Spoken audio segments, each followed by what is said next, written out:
नमस्ते।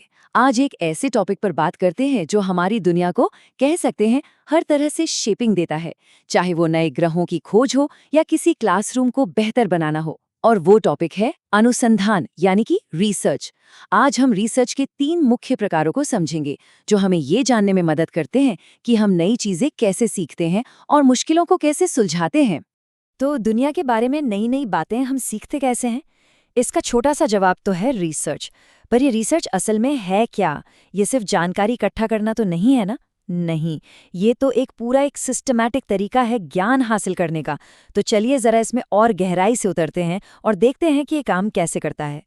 तो ये जो शब्द है ना रिसर्च, ये कोई एक साइज की टी शर्ट नहीं है जो सब पर फिट हो जाए। इसे एक टूल बॉक्स की तरह समझना चाहिए, जहां हर काम के लिए एक अलग औजार होता है। और यही समझना बहुत जरूरी है कि कौन सा टूल कब, कहाँ और क्यों इस्तेमाल करना है ताकि हम सही नतीजे पर पहुंच सकें। तो आज का हमारा सफर कुछ ऐसा रहेगा। हम शुरुआत करेंगे बिल्कुल बड़े और बुनियादी आइडियाज से। फिर देखेंगे कि उस ज्ञान को असल जिंदगी में कैसे इस्तेमाल किया जाता है। और आखिर में बात करेंगे उन सुधारों की जो जमीनी हकीकत पर किए जाते हैं। तो चलिए सबसे पहले खोज की बिल्कुल बुनियाद से शुरू करते हैं। बात करते हैं मौलिक अनुसंधान की, जिसे प्योर रिसर्च भी कहते हैं। जैसा कि नाम से ही जाहिर है, ये ज्ञान का सबसे शुद्ध रूप है। अब ये क्या है, सोचिए। ये वो रिसर्च है जो सिर्फ और सिर्फ जिज्ञासा से पैदा होती है। इसका मेन मकसद है नए सच खोजना, नए थ्योरीज बनाना, भले ही उनका कोई इमीडिएट प्रैक्टिकल यूज हो या ना हो। ये तो बस ज्ञान की सीमाओं को आगे बढ़ाने की एक कोशिश है। इसकी जो कोर फिलॉसफी है वो इस एक लाइन में छिपी है, ज्ञान के लिए ज्ञान। मतलब नॉलेज अपने आप में ही कीमती है, बस नई चीजें जानना ही इसका सबसे बड़ा मकसद है। हाँ, लेकिन इसका मतलब ये नहीं कि ये बस यूं ही हो जाता है। इसकी जो प्रक्रिया है वो बहुत ही रिगरस और सिस्टमैटिक होती है। इसमें जो समस्याएं होती हैं वो बहुत बड़ी और थ्योरेटिकल होती हैं, और इसका डिज़ाइन भी काफ़ी सख्त होता है। सैंपल चुनना भी एक बहुत मुश्किल काम है, और इसका आखिरी मकसद ऐसे नियम बनाना जो हर जगह लागू हों, मतलब नए साइंटिफिक लॉज बनाना। अच्छा, तो हमने नई नई थ्योरीज बना ली, ज्ञान का भंडार बढ़ा लिया, पर अब इसका क्या? यहीं पर एंट्री होती है व्यवहार परक अनुसंधान यानी कि अप्लाइड रिसर्च की। और ये वो स्टेज है जहां थियोरी असल दुनिया से मिलती है। यहाँ मकसद कोई नई थियोरी बनाना नहीं है, बल्कि जो थियोरीज पहले से हैं ना, उनको इस्तेमाल करके असल जिंदगी की समस्याओं को सुलझाना है, समाज के भले के लिए। तो देखिए, फर्क साफ है। पहले था ज्ञान के लिए ज्ञान और अब है उपयोगिता के लिए ज्ञान। सारा फोकस इस बात पर है कि किसी प्रैक्टिकल प्रॉब्लम का कोई हल निकले जिससे लोगों की जिंदगी आसान हो। तो इसकी खासियत क्या है? इसका सीधा सीधा मकसद समाज को फायदा पहुंचाना है। ये मौजूदा थियोरीज को टेस्ट करता है कि वो असल में काम करती भी हैं या नहीं। और सबसे जरूरी बात, ये पूरी तरह से फंडामेंटल रिसर्च से मिले नतीजों पर ही तो निर्भर करता है। मतलब एक के बिना दूसरा अधूरा है। ठीक है, तो हमने बड़ी थ्योरीज देखी, फिर उनका एप्लीकेशन देखा। अब जरा और जूम इन करते हैं बिल्कुल जमीनी हकीकत पर, और बात करते हैं क्रियात्मक अनुसंधान यानी एक्शन रिसर्च की। अब ये बहुत दिलचस्प है। ये वो प्रोसेस है जिसमें प्रैक्टिशनर, जैसे कोई टीचर, मैनेजर या सोशल वर्कर, अपनी खुद की समस्याओं को साइंटिफिकली स्टडी करते हैं। क्यों? ताकि वो अपने काम करने के तरीके को बेहतर बना सकें।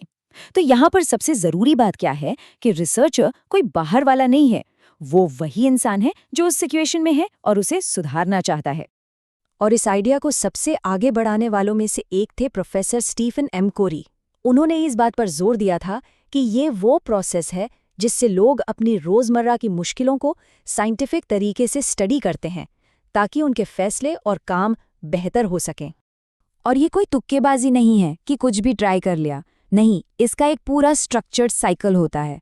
पहले समस्या को पहचानते हैं, फिर उसके कारणों को समझते हैं, फिर एक एक्शन हाइपोथेसिस बनाते हैं, मतलब एक आइडिया कि क्या करने से चीज़ें बेहतर होंगी। फिर उस प्लान को टेस्ट करते हैं और आखिर में नतीजों को देखकर अपने तरीके को और बेहतर बनाते हैं। ये एक लगातार चलने वाला साइकिल है। तो अब इन तीनों को, खासकर 2 एक्सट्रीम्स को और अच्छे से समझने के लिए चलिए एक सीधी सीधी तुलना करते हैं। एक तरफ रखते हैं सबसे थियोरेटिकल यानी मौलिक अनुसंधान, और दूसरी तरफ सबसे प्रैक्टिकल यानी क्रियात्मक अनुसंधान। ये टेबल देखिए, बिल्कुल साफ दिखता है। एक का मकसद है नई थियरीज खोजना, तो दूसरे का मकसद है रोज के काम को सुधारना। एक की समस्याएं बहुत बड़ी और जनरल होती हैं, तो दूसरे की बहुत छोटी और स्पेसिफिक। एक में रिसर्चर कोई एक्सपर्ट होता है, तो दूसरे में वो प्रैक्टिशनर खुद होता है। मतलब इनके लक्ष्य और तरीके दोनों बिल्कुल अलग-अलग हैं। तो इन सब अलग-अलग तरीकों को देखकर सवाल उठता है कि ये सब जानना इतना ज़रूरी क्यों है? इसका हमारे लिए क्या मतलब है? सबसे बड़ी बात यह है कि ये तीनों कोई अलग-अलग डिब्बे नहीं हैं। ये तो ज्ञान का एक पूरा स्पेक्ट्रम बनाते हैं, एक जुड़ा हुआ सफ़र। जैसे मौलिक अनुसंधान से भौतिकी के नियम पता चलते हैं, व्यवहारिक परक अनुसंधान उन्हीं नियमों का इस्तेमाल करके एक पुल डिज़ाइन करता है, और क्रियात्मक अनुसंधान वो इंजीनियर है जो साइट पर ये पता लगा रहा है कि उस पुल का रख रखाव करने का सबसे अच्छा तरीका क्या है। तो ये जो 3 अलग-अलग दृष्टिकोण हैं, ये तीनों ही हमारी दुनिया की समझ को बनाने में एक बहुत ज़रूरी और एक दूसरे से जुड़ा हुआ रोल निभाते हैं। एक नींव रखता है, दूसरा उस पर इमारत बनाता है और तीसरा उस इमारत को मेंटेन करता है। तो अगली बार जब भी किसी स्टडी या नए रिसर्च के बारे में सुने या पढ़ें, तो एक पल रुककर सोचें कि ये खोज के इस स्पेक्ट्रम में कहाँ फिट होता है। क्या ये कोई नई नींव रख रहा है, या किसी पुरानी थ्योरी को इस्तेमाल करके कोई प्रॉब्लम सॉल्व कर रहा है, या फिर ये किसी मौजूदा चीज़ को बस बेहतर बनाने की कोशिश है। इस तरह से सोचने पर खबरें, हमारा काम और ये पूरी दुनिया एक अलग ही नज़रिए से दिखने लगती है।